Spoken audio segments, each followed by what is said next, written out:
Vou falar um pouco da música vocal no barroco.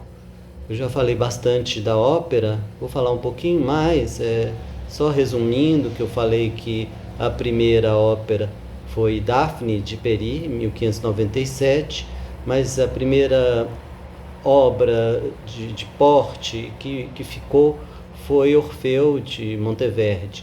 Orfeu revolucionou a ópera, porque as óperas anteriores, o Daphne de Peri e também Eurídice de Peri de 1600 e de Caccini 1602, elas eram um grande recitativo com uma música muito simples, né? E Monteverdi realmente transformou a ópera, trabalhou o conjunto de música e drama, com a música influenciando o drama e acompanhando o drama. E não simplesmente um fundo, apenas um fundo para a palavra. Além disso, a ópera de Monteverdi tem muito mais áreas, tem muito mais música, né? A ópera de Monteverdi inaugura o bel canto italiano. A ópera geralmente tem uma abertura e a abertura da ópera acaba sendo importante na música instrumental. Eu não falei lá na música instrumental, mas a abertura da ópera acaba sendo importante na música instrumental, porque a abertura é uma peça instrumental que podia ser de tamanho bem variado, né? Podia ser simples acordes, mas podia ser uma coisa até bem maior. No século XVII, tinha dois modelos de abertura. A abertura italiana e a abertura francesa. A abertura italiana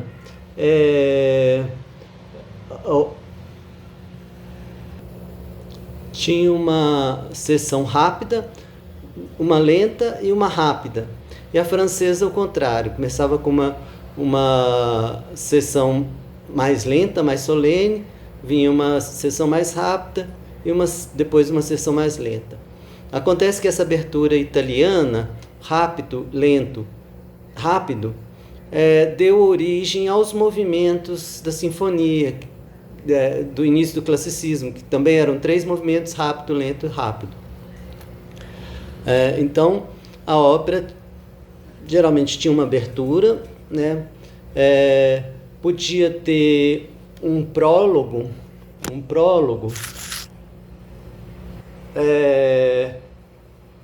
introduzia um enredo, agradecia o público.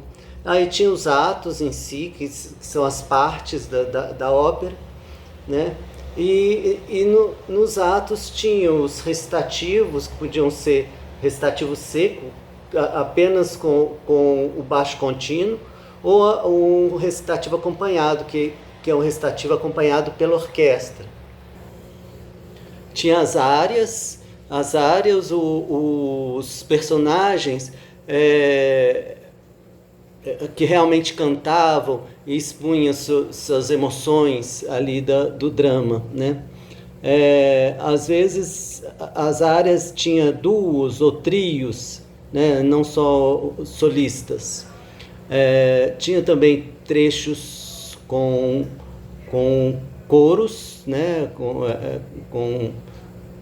Com corais, e trechos só orquestrais, que eram intermessos, às vezes para passagem de cena, às vezes para mostrar a decorrência do tempo.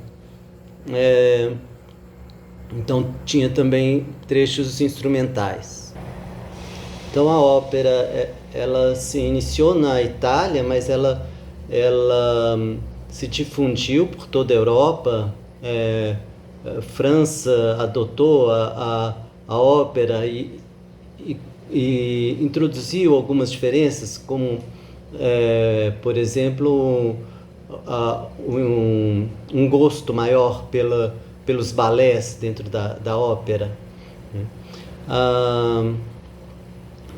Algumas óperas, entre os atos, encenava-se uma pequena peça, uma peça de costumes, porque o tema das óperas era, né, no início era quase sempre temas mitológicos, da mitologia grega, mas entre os atos algumas vezes se encenava pequenas peças de caráter cômico, para entreter o público enquanto se mudava a cena, enquanto se movimentava a maquinaria do teatro, né? Essas peças bufas, elas ganharam o gosto do público de tal forma que criou-se teatros especialmente para encenar essas óperas bufas.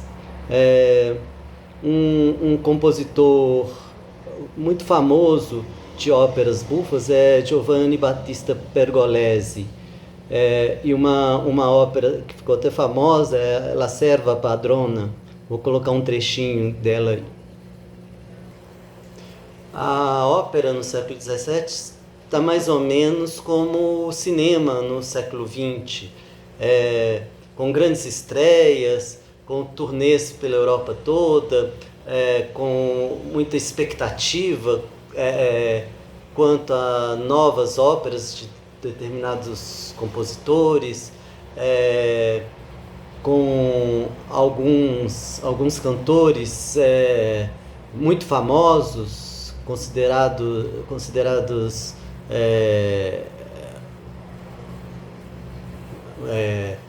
assim, muito famosos, stars. Eu falei que inicialmente os temas eram mitológicos, mas depois passaram a ser temas de costumes, temas sobre a sociedade. A ópera, no decorrer do Barroco, foi ganhando muito em grandiosidade, em áreas virtuosísticas para mostrar o talento dos cantores, e às vezes num maquinário muito grande, uma produção muito grande, né? A ópera não era aprovada pela igreja, seja a igreja católica ou a igreja protestante, pelo uso de temas pagãos, pelo uso de temas de costume, pelo fato da mulher trabalhar como atriz, como cantora, pela presença dos castrati. Então a ópera não era bem vista pela igreja, e as monarquias que eram muito vinculadas à igreja, seja católica ou protestante, proibiam de certa forma a encenação de óperas. Mas um gênero similar à ópera foi criado nesses países, que é o oratório. O oratório, ele tem um tema sacro, ele não é encenado, mas ele tem uma história e tem personagens. Um gênero específico de oratório são as paixões, que narram a paixão de Cristo, né, descrita nos evangelhos.